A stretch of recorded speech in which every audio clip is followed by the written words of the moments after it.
Senhoras ministras, senhores ministros, senhoras e senhores, encerramos hoje mais um semestre de intenso trabalho e dedicação da parte de todos. Desde logo expresso meu profundo agradecimento às senhoras e senhores ministros, aos juízes, instrutores e auxiliares, assessores, servidores, colaboradores e estagiários, pelo engajamento na plena continuidade das atividades deste tribunal. Agradeço também a toda a magistratura brasileira e consignar o quanto dela nos orgulhamos. E também a todo o sistema de justiça, as funções essenciais da justiça, Ministério Público, a advocacia privada, a advocacia pública e a defensoria pública.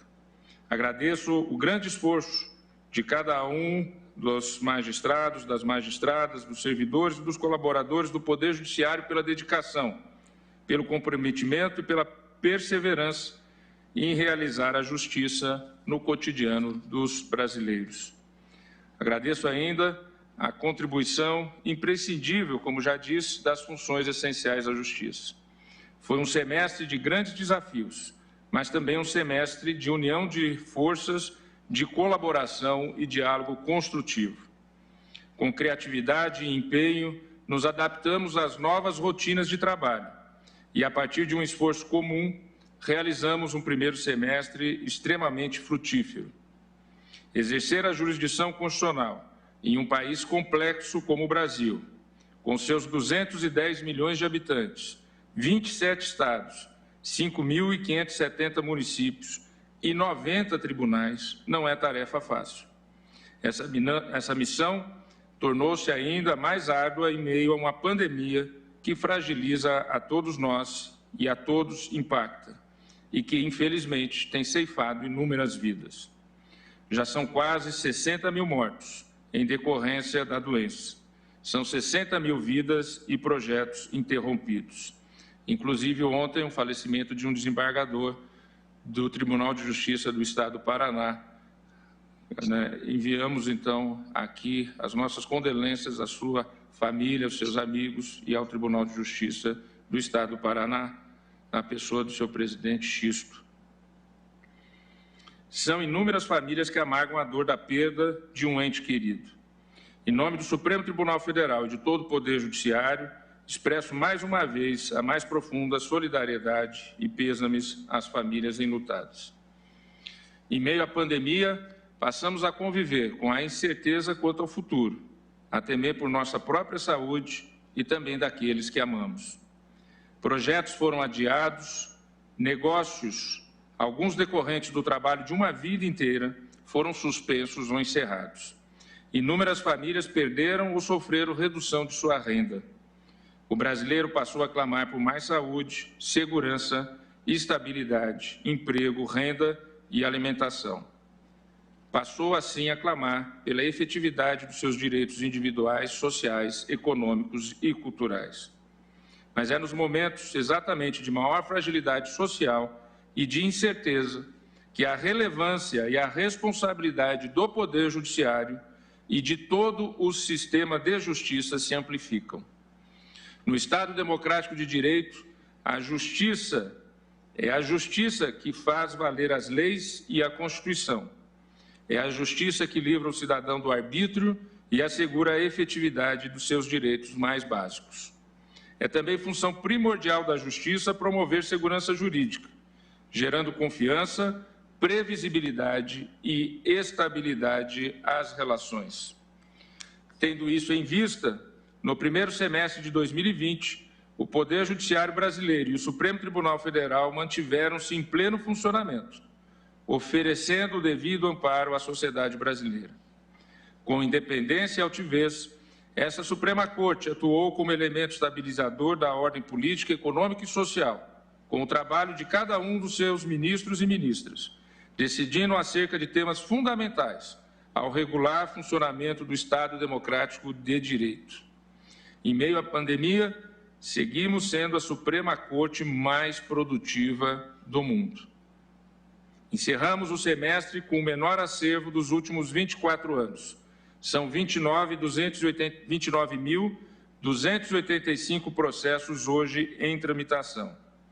Como a cada ano, com a sua diminuição, hoje nós temos 6,4% menos acervo do que em 31 de dezembro de 2019. Foram recebidos, neste semestre, 37.525 feitos e foram baixados 38.002.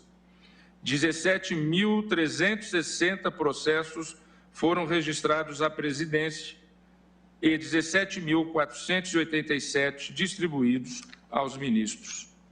48.101 decisões proferidas no período, sendo 39.498 decisões individuais, 82,1%, e 8.603 decisões colegiadas, 17,9%. Foram publicados 8.393 acórdãos. Foram realizadas 58 sessões plenárias, uma sessão solene, 37 sessões presenciais e 20 sessões virtuais. Neste primeiro semestre de 2020, no plenário maior, foram julgados 2.269 feitos. Na primeira turma, foram julgados 3.552 e, na segunda turma, 2.760. No plenário, julgamos o total de 55 repercussões gerais, 43 delas através do plenário virtual. Julgamos 267 méritos cautelares e referendos referentes a ações de controle concentrado. Dessas 267 decisões, 215 foram em sessões virtuais. Nas sessões plenárias por videoconferência, julgamos 56 processos, dos quais 28 eram relativos à pandemia do novo coronavírus. Os julgamentos virtuais são uma realidade cada vez mais presente nas grandes democracias do mundo, sendo propulsores de uma prestação jurisdicional mais célere, eficiente, isonômica, transparente e acessível a todos. Nada disso, no entanto, retira a relevância das sessões presenciais e diminui o valor inerente a um julgamento realizado com magistrados, defensores, membros do Ministério Público e jurisdicionados reunidos na mesma sala de audiência. E todos nós esperamos que o quanto antes isso seja possível de voltar a ocorrer. Destaco que neste primeiro semestre priorizamos o julgamento das questões relacionadas à pandemia. Foi criado um sistema de triagem dos processos.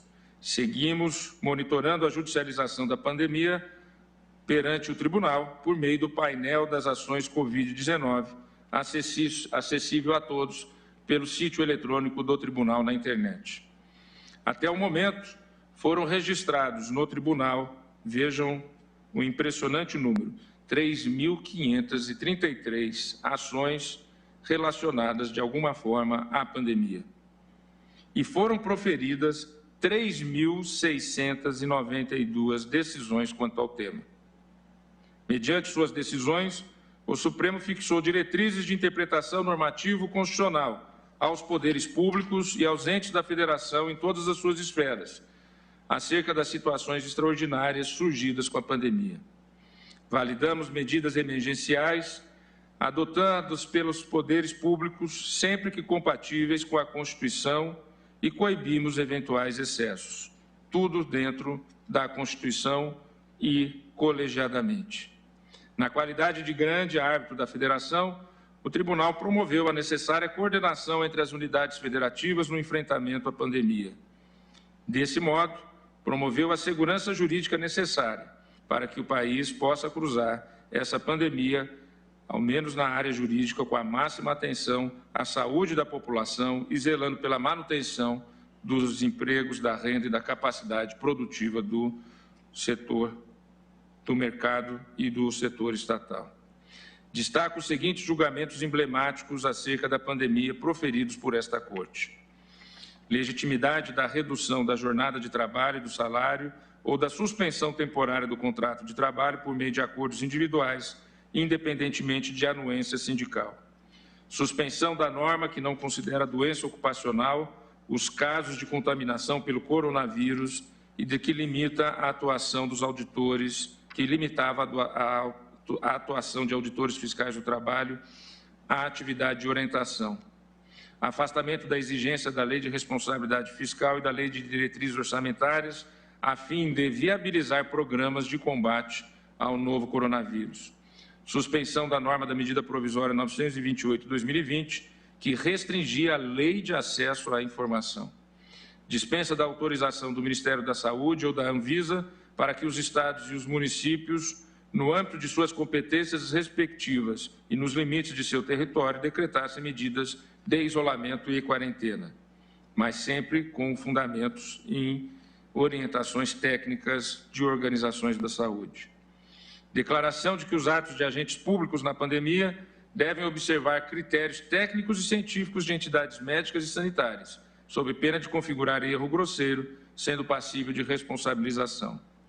Logramos ainda julgar uma série de outras questões de fundamental importância, a saber, possibilidade de doação de sangue por homossexuais, inconstitucionalidade de lei que proíba o ensino de ideologia de gênero ou orientação sexual, constitucionalidade da lei da terceirização, validade do inquérito a respeito da defesa da instituição, chamado inquérito das fake news e de ataques ao Supremo Tribunal Federal, proibição de redução salarial do servidor público, suspensão da portaria que possibilitava a liberação automática de agrotóxicos, impossibilidade do Poder Executivo promover unilateralmente o corte no repasse de recursos relativos ao orçamento de outros poderes e instituições autônomas, dentre inúmeros outros julgados. Assim, em meio à anormalidade da pandemia, conseguimos ainda dar vazão ao julgamento de outras questões também preteríveis à necessidade de segurança jurídica e previsibilidade. Tudo colegiadamente. Senhoras e senhores, o primeiro semestre de 2020 não foi fácil para ninguém. No momento, ainda estamos passando por essa situação sui generis que ninguém imaginava que viveríamos.